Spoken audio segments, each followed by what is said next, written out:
সুপ্রিয় চাকরি প্রত্যাশী ভাই বোনেরা, আসসালামু আলাইকুম। সবাই কেমন আছেন? আশা করি আল্লাহর রহমতে সবাই ভালো আছেন এবং সুস্থ আছেন। নতুন একটি নিয়োগ বিজ্ঞপ্তি নিয়ে আপনাদের মাঝে হাজির হয়েছি। এটি হলো গণপ্রজাতন্ত্রী বাংলাদেশ সরকারের পরিকল্পনা মন্ত্রণালয়ের পরিকল্পনা বিভাগে। এটি গত 15 অক্টোবর 2025 খ্রিস্টাব্দ তারিখে প্রকাশিত হয়েছে। সম্পূর্ণ নিয়োগ বিজ্ঞপ্তিটি দেখার আগে আপনাদের কাছে ছোট্ট একটি রিকোয়েস্ট থাকবে আমার। আপনারা যারা এখনো all jobs online BD YouTube চ্যানেলটি সাবস্ক্রাইব করেননি তারা অবশ্যই সাবস্ক্রাইব করবেন এবং পাশে থাকা বেল আইকনটি অল করে দিবেন এবং নিচে দেখেন একটা লাইক বাটন আছে, অবশ্যই সেটি লাইক দিবেন। সবার আগে সব নতুন নতুন নিয়োগ বিজ্ঞপ্তিগুলো আপনার সামনে চলে যায় এবং আপনি সেগুলো দেখে আবেদনগুলো করে নিতে পারেন।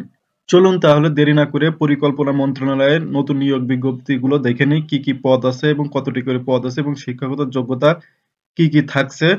আশা করি ভিডিওটি শুরু থেকে শেষ পর্যন্ত দেখবেন। প্রথমে আছে 60 মুদ্রাক্ষরিক কাম কম্পিউটার অপারেটর, গ্রেড 13, বেতন স্কেলে 11,000 থেকে 26,590 টাকা। পদের সংখ্যা থাকছে 13টি। পরিকল্পনা মন্ত্রণালয়ের জন্য 13টি পদ অনেকগুলো পদ বন্ধু নয়।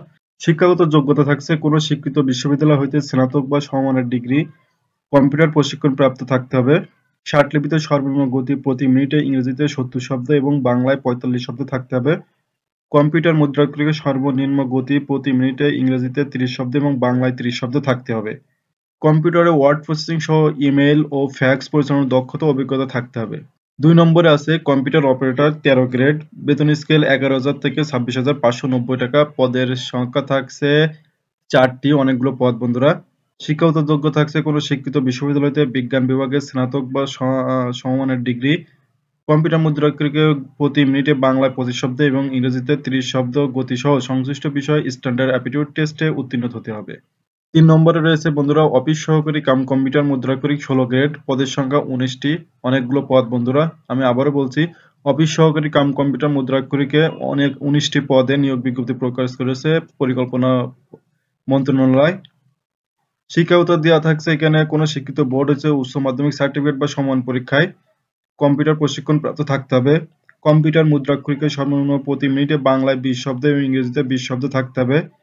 কম্পিউটার ওয়ার্ড প্রসেসিং সহ ইমেইল ফ্যাক্স পরিচালনার দক্ষতা অভিজ্ঞতা থাকতে হবে। 4 নম্বরে রয়েছে অফিস সহায়ক, গ্রেড 20, পদের সংখ্যা 29টি, অনেকগুলো পদ বন্ধুরা। শিক্ষাগত যোগ্যতা থাকছে মাধ্যমিক স্কুল সার্টিফিকেট সমান পরীক্ষায় উত্তীর্ণ, অর্থাৎ এসএসসি পাস করে আপনি পরিকল্পনা মন্ত্রণালয়ের মতো একটি জায়গায় 29টি পদে নিয়োগ বিজ্ঞপ্তি প্রকাশ করেছে, অনেকগুলো পদ বন্ধুরা। এসএসসি পাস করে আপনি পরিকল্পনা মন্ত্রণালয়ে চাকরি করতে পারেন।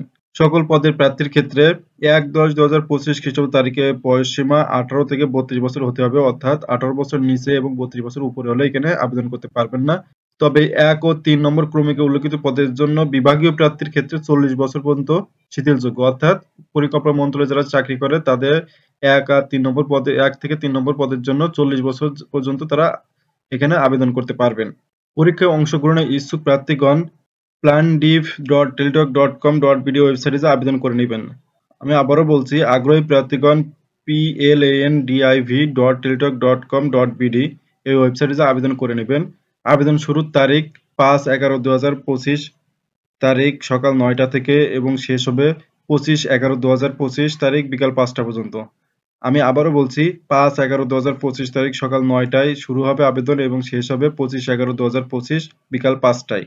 আবেদন ফি বাবদ আপনাকে 1 থেকে 3 নম্বর ক্রমিকের জন্য 100 টাকা এবং সাথে টেলিটক সার্ভিসেস 12 টাকা, মোট 112 টাকা পরিশোধ করতে হবে এবং 4 নম্বর ক্রমিকের জন্য 50 টাকা সাথে 6 টাকা টেলিটক সার্ভিসেস, মোট 56 টাকা পরিশোধ করতে হবে। এই ছিল পরিকল্পনা মন্ত্রণালয়ের সম্পূর্ণ নিয়োগ বিজ্ঞপ্তি। যারা এখনো আমার ইউটিউব চ্যানেলটি সাবস্ক্রাইব করেনি অবশ্যই সাবস্ক্রাইব করে নেবেন। দেখা হবে পরবর্তী আকর্ষণীয় জব সার্কুলার নিয়ে। সে পর্যন্ত সবাই ভালো থাকেন, সুস্থ থাকেন। আল্লাহ হাফেজ।